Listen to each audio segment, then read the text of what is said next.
Shalom, salam sehat para sahabat Narwastu, Bapak Ibu Saudara sekalian dimanapun saat ini berada. Kami berharap Bapak Ibu dan keluarga selalu sehat di masa pandemi COVID-19 ini dan selalu dilindungi Tuhan. Ini acara podcast majalah Narwastu yang kelima. Selain Narwastu menerbitkan media cetak, juga ada media online. Program baru ini adalah podcast Narwastu. Jadi seperti yang pernah kami sampaikan, kami akan menghadirkan tokoh-tokoh Kristiani pilihan Narwastu untuk kami berbincang. Ada hal-hal yang menginspirasi dan memotivasi yang bisa kita dapat dari tokoh-tokoh yang kami tampilkan ini. Pada hari ini saya bersama seorang figur Pancasilais yang juga pernah masuk dalam 21 tokoh Kristiani pilihan Narwastu 2013. Sahabat kami Bapak Yohanes Handoyo Budi Sejati SH. Beliau adalah Ketua Umum DPN Foxpoint Indonesia. Sehari-harinya seorang pengusaha, juga penasehat Perduki, Persekutuan Doa Usahawan Katolik, juga pernah menjadi Sekretaris Nasional Forum Masyarakat Katolik Indonesia. Beliau juga dikenal seorang pengamat sosial politik, juga pengamat perburuhan. Ini banyak hal yang bisa kita gali dari seorang Pak Yohanes Handoyo, karena di tengah kesibukannya yang luar biasa, masih memberikan waktu juga untuk menulis. Jadi kalau kita baca majalah kita tiap bulan, selalu ada kolom atau tulisan dari Pak Yohanes Handoyo, bahkan tulisan-tulisan itu dari tahun 2013 sudah dibukukan. Baik, pada sore hari ini kami berada di rumah Pak Yohanes Handoyo, di kawasan Kota Bekasi, Jawa Barat, di tempat yang begitu sejuk, kita tenang, dan Pak Handoyo sudah pernah berkunjung ke kantor majalah Narwastu, tapi ini kesempatan baru berkunjung ke rumah Pak Handoyo. Shalom, salam sehat Pak Handoyo. Shalom. Ya, apa kabar Pak? Baik. Ya, ini 2 tahun kita menjalani masa pandemi COVID-19 Pak ya. Apa sebenarnya yang Bapak rasakan? Apalagi kita sangat dibatasi dengan protokol kesehatan. Ya, berkumpul pun kadang-kadang harus jaga jarak segala macam gitu. Apa yang Bapak rasakan selama masa pandemi COVID 2 tahun ini? Ya, terima kasih Pak Dono. Selamat sore para sahabat Narwastu dimanapun berada. Rasanya memang 2 tahun ini penuh dengan perubahan perilaku, perubahan gaya hidup, juga terutama tadi disinggung, kalau dahulu kita bisa segera langsung bertatap muka, tetapi itu hanya untuk orang-orang di sekitar kita. Tetapi dengan adanya pandemi ini, justru kita bisa melakukan dari Jakarta untuk ke seluruh daerah-daerah. Nah, contohnya, kalau pada saat kita mau mengadakan rapat koordinasi untuk Foxpoint, itu kita persiapannya panjang, kemudian kita harus hadirkan orang-orang dari semua, ya kami punya 22 provinsi sampai hari ini, orang-orang dari semua, baik itu dari Papua, Medan, Lampung, dan sebagainya, datang ke Jakarta. Tetapi dengan pandemi ini, kita hanya lewat satu media yang disebut Zoom, itu semua sudah tercover. Kalau kita mau berbicara, mau memberikan informasi secara lebih cepat, itu tercover. Nah, ini salah satu keuntungan kita dengan perubahan seperti ini. Jadi ya kita sikapi perubahan-perubahan ini ya. Sebagai manusia kita tentu harus punya, diberi akal budi dan sebagainya untuk bisa mempergunakan itu sesuai dengan ya, apakah itu tekanan, apakah itu kesempatan, kita pergunakan. Jadi mau tidak mau Pak, kita dipaksa supaya terbuka juga dengan teknologi komunikasi ya. Betul. Nah, kemudian Pak Handoyo begini, Foxpoint Indonesia kita kenal sebuah ormas Katolik yang peduli mempersiapkan kader-kader Katolik untuk tampil di panggung politik. Dan Foxpoint Indonesia kami tahu juga sangat concern melakukan edukasi politik. Bisa Bapak jelaskan tentang ini? Iya. Kalau kita lihat situasi bangsa kita, kalau kita lihat bahwa banyak sekali terjadi berbagai macam isu dan juga bahaya keterbelahan bangsa dan sebagainya. Maka Fox Point berusaha mencari kader-kader kita yang terbaik. Kita untuk mencari saja mungkin mudah, tetapi melatih, memberikan wawasan pengetahuan, memberikan wisdom yang nanti bisa dibawa di dalam berinteraksi dengan teman-teman yang lain. Ini kita harapkan suasana kemajemukan ini menjadi lebih baik. Dan itu salah satu usaha kita, yaitu melahirkan kader. Melahirkan kader yang menjalankan politik bermartabat. Ini yang susah. Karena kalau kita lihat situasi kebangsaan sekarang, ya, begitu mudahnya antar golongan, antar suku saling saling berprejudice, ya, sehingga membuat ya, blok-blok, ya, membuat terkotak-kotak, dan ini terjadi. Dan kita tidak bisa pungkiri bahwa ini semua harus kita perangi. Iya. Kemudian Pak Handoyo begini, di kalangan umat kita, tidak hanya di kalangan Katolik ya, bahkan di kalangan Protestan juga, Fox Point ini juga jadi sorotan setelah mereka membaca di majalah Narwastu. Karena di Fox Point Indonesia ini kan ada juga Menteri, Jenderal Purnawirawan, anggota DPR RI, pastor, pengusaha, profesional Katolik gitu. Boleh tahu Pak, gimana Bapak menghimpun ini Pak? Ini kan tidak gampang ini menghimpun mereka-mereka ini. Ya, kita harus punya jaringan. Ya, kita harus punya teman-teman. Dan teman-teman kebetulan punya teman lagi, gitu kan? Selalu kan begitu.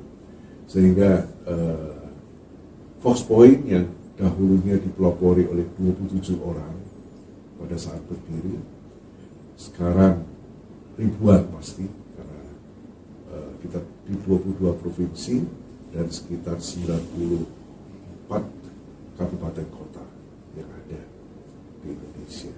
Jadi tentu saja tidak semua saya kenal, tetapi saya mempunyai teman, teman mempunyai teman dan sebagainya, dan kita berkolaborasi. Kenapa? Karena kita merasakan kita punya visi misi yang sama, yaitu mempertahankan 4 konsensus dasar. Ini yang kita pegang, dan ini yang menjadi tolok ukur kita bagaimana kita berkarya di Indonesia. Dan tentu saja untuk menjadi orang Fox itu mudah, dia harus Katolik karena kita memang dari ormas Katolik. Kemudian dari semua bidang, baik itu pengusaha, baik itu dia orang-orang muda Katolik, ya, ataupun juga dia TNI dan Polri, baik itu masih aktif maupun sudah purnawirawan, sudah bertugas, dan juga masyarakat yang mungkin tertarik untuk menjadi kader-kader kita, yang kita latih, ya, dan itu bisa menjadi anggota kita. Gitu Pak ya. Kita melihat bahwa Pak Handoyo ini sangat cinta NKRI. Bapak juga masih sempatkan menulis, membuat diskusi Zoom, tatap muka, kemudian berjumpa dengan tokoh-tokoh nasional, ya. Dan Bapak selalu menggelorakan Indonesia yang damai dan Indonesia rukun. Sebenarnya apa sih kegelisahan seorang Pak Handoyo? Ya, tentu saja saya mempunyai anak cucu. Artinya kita harus memastikan bahwa Indonesia yang sudah diperjuangkan oleh para founding fathers hampir 75 tahun yang lalu, tahun 45, itu betul-betul bisa menjadi tempat untuk kita berkarya, untuk kita melakukan pelayanan, untuk kita membangun negeri kita ini. Saya rasa sebuah cita-cita yang umum ya, kalau kita sebagai warga negara Indonesia yang baik. Tentu saja harus kita perjuangkan. Kenapa? Karena kita melihat terjadinya keterbelahan bangsa, terjadinya saling melempar hoax. Saya mengatakan saling melempar hoax, karena kita tidak bisa mengatakan ada satu pihak melempar hoax, kemudian yang lain tidak, atau menjadi korban. Tidak. Saling, ya, artinya semua mempunyai kepentingan, dan kepentingan itu selalu diutamakan daripada kepentingan bangsa dan negara. Ini yang harus kita perangi, ini yang harus kita lawan, ini yang harus kita sadarkan. Di sanalah Fox Point Indonesia berperan. Begitu Pak ya. Tadi Pak Handoyo bicara soal hoax gitu ya, atau katakanlah berita bohong gitu. Sementara ini kita lihat banyak beredar di media sosial. Gimana Bapak lihat sekarang media sosial kita saat ini? Ya, kita harus jeli, harus lakukan check and recheck, karena tidak semua berita itu pasti benar. Ada berita yang memang dibuat oleh akun-akun khusus, dan itu jumlahnya bukan hanya 100-200, bisa ribuan, untuk membuat berita yang tidak benar. Dan juga kadang-kadang ada pihak-pihak yang mencari keuntungan, ada pihak-pihak yang ingin mengadu domba, dan kita ini harus belajar kenapa kita dijajah sampai 350 tahun, karena kita bangsa yang mudah sekali diadu domba. Politik divide et impera pada zaman company, orang katakan ya, zaman penjajahan Belanda, itu tetap relevan dan bisa dipakai kepada anak bangsa pada saat ini, hari ini. Dan ini tentu saja merupakan keprihatinan. Bagaimana kita memerangi? Ya, saya selalu menghimbau Foxian semua. Kita anggap semua yang masuk di dalam barisan kita adalah Foxian, pejuang-pejuang Fox. Itu untuk mencerna berita. Jangan langsung emosi, jangan langsung terbawa. Kalau orang katakan terbawa perasaan, baper, ya, tapi betul-betul bisa dilihat, dirunut terlebih dahulu, kemudian baru kita analisa dan baru kita berkomentar. Gitu Pak ya. Fox ya. Pak Handoyo, kamu juga mendapat informasi bahwa Bapak juga katanya sering ditawari beberapa partai nasionalis untuk masuk ke dalam, tapi Bapak katanya tidak mau. Karena kami lihat Pak Handoyo di acaranya itu tokoh-tokoh parpol besar pun pernah Bapak undang bicara di acara Fox Point. Kalau kita bicara Pak, kenapa Bapak tidak mau ikut masuk ke dalam partai politik? Saya lebih baik memang di luar partai. Kenapa? Selain anggaran dasar kami yang melarang ketua umum tidak boleh ikut partai manapun, saya juga merasa lebih objektif, karena semua menjadi teman saya. Saya datang ke partai A, mereka tidak ada prejudice bahwa saya adalah utusan dari partai yang lain. Demikian juga kalau saya datang ke partai yang lain, demikian juga mereka tidak punya prejudice. Kenapa? Karena saya tetap objektif menjalankan visi misi kita. Dan tentu saja di dalam Fox Point sendiri itu hampir semua partai, saya katakan hampir semua partai karena memang ada 1-2 yang tidak, ada di sana menjadi pengurus di daerah, menjadi simpatisan juga banyak sekali. Jadi tentu saja dalam hal ini saya tidak bisa ada membawa salah satu bendera. Ya, jadi kita prinsipnya adalah kami tetap berhubungan baik dengan semua partai, dan kami bisa mengkritik secara bebas juga kalau terjadi katakanlah kok arahnya tidak sesuai dengan katakanlah mempertahankan 4 konsensus dasar. Demikian juga kalau kita bicara pada saat yang baru saja yang terjadi mengenai isu perpanjangan, isu 3 periode dan sebagainya, itu juga Vox tetap dalam jalur kita, tetap mempertahankan 4 konsensus dasar, mempertahankan konstitusi yang ada. Itu tetap kita lakukan. Jadi kita ingin konsisten, itu saja. Itu Pak ya. Sebagai pendiri dan ketua umum dari Foxpo Indonesia, Pak, Bapak tentu banyak juga mengeluarkan energi sumber daya untuk kegiatan dari Foxpo ini. Bagaimana Pak? Bapak nggak merasa terganggu dengan pekerjaan, dengan banyaknya kesibukan di Foxpo ini? Bagi saya, salah satu yang saya selalu pelajari dalam hidup ini adalah berguna bagi orang lain. Saya adalah orang yang dibesarkan dari sekolah Katolik sampai SMA, kemudian saya masuk ke Universitas Negeri, Universitas Gadjah Mada. Selama paling tidak 17-18 tahun, apa yang menjadi cita-cita sekolah Katolik itu saya pegang sampai hari ini.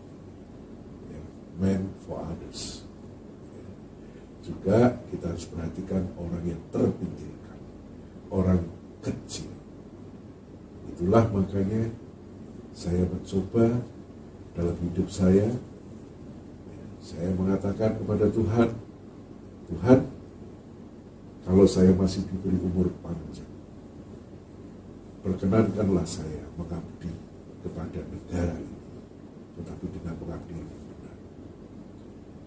Ini menginspirasi saya sehingga saya mau berkorban. Saya mau mengorbankan waktu saya, lebih-lebih ini ya waktu, karena ternyata menjadi seorang ketua umum ormas itu tidak mudah ya dalam mengatur waktu. Berbagai macam karakter dihadapi Pak ya? Berbagai macam, dan saya mendapatkan hikmah satu, saya menjadi jauh lebih sabar. Begitu Pak ya? Saya jauh lebih bisa menerima, jauh lebih empati. Ya itu Tuhan mengaruniakan kepada saya, paling tidak itu, sehingga mengubah diri saya yang dulunya keras ya, dulunya kadang-kadang ya agak otoriter nih. Kalau dalam satu perusahaan kan kita harus memang harus melakukan hal-hal yang demikian kalau kita mau maju, usaha mau maju.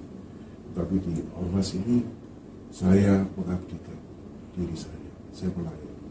Begitu Pak ya. Pak Handoyo, Bapak pernah menyampaikan testimoni di majalah Narwastu tentang pengalaman spiritual Bapak.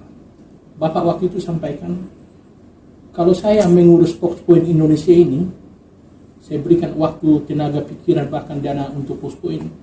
Tuhan itu baik.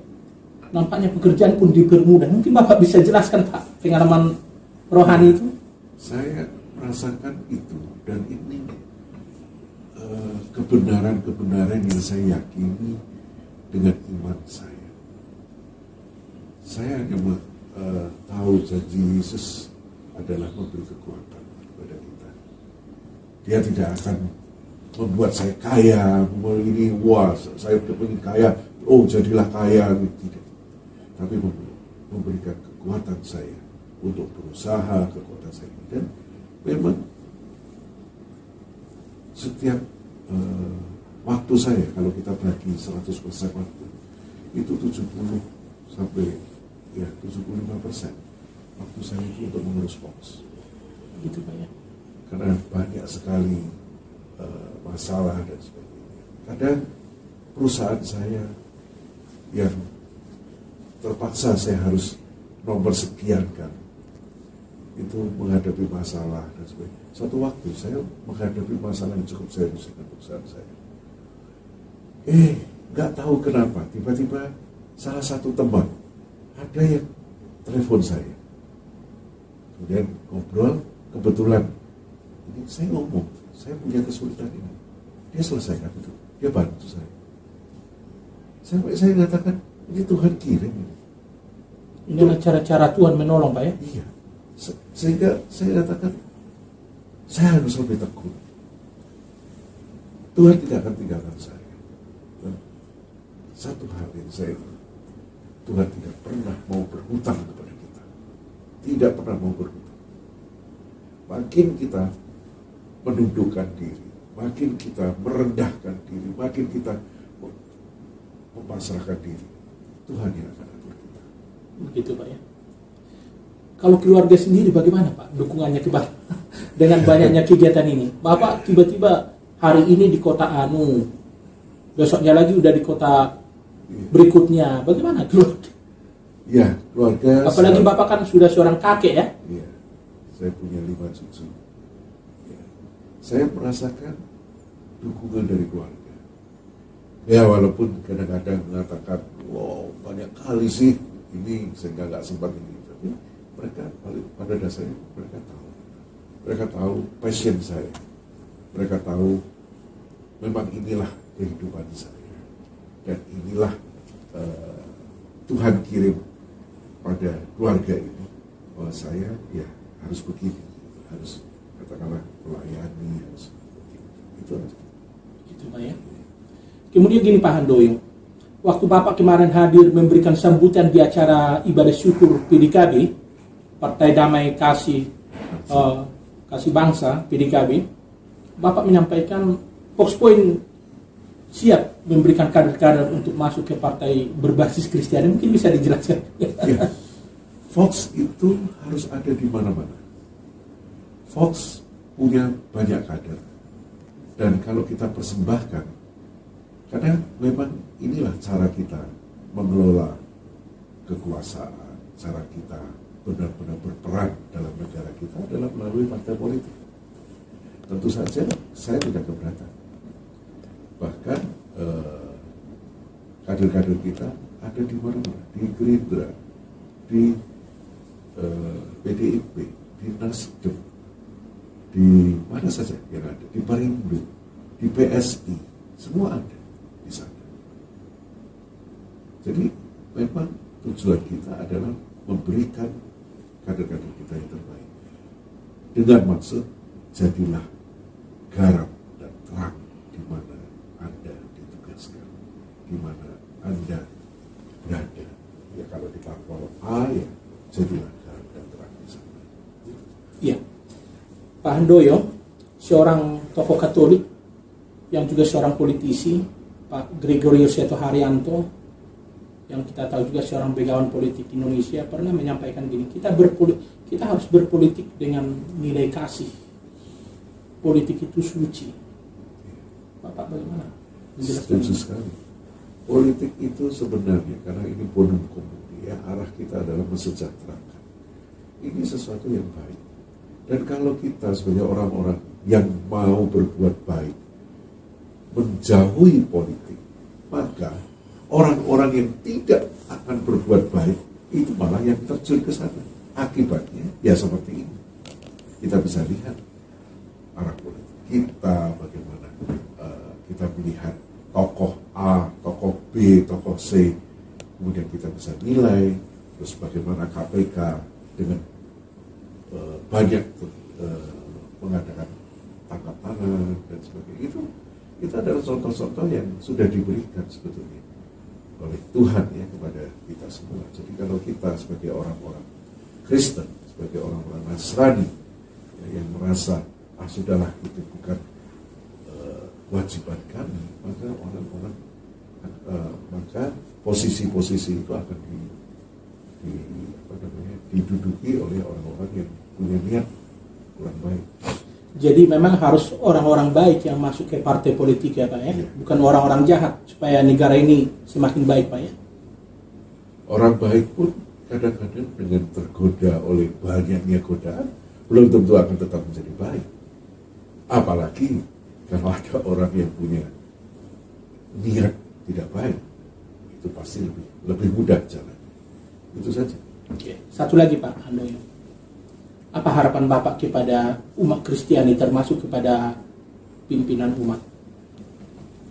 Saya ingin setiap pimpinan yang merasa menjadi tokoh tokoh Kristiani ini memberikan contoh, mau ke bawah, ya, mau benar-benar melihat situasi kita, negara kita bagaimana, ya, dan harapan saya ya mempersatukan Indonesia ini.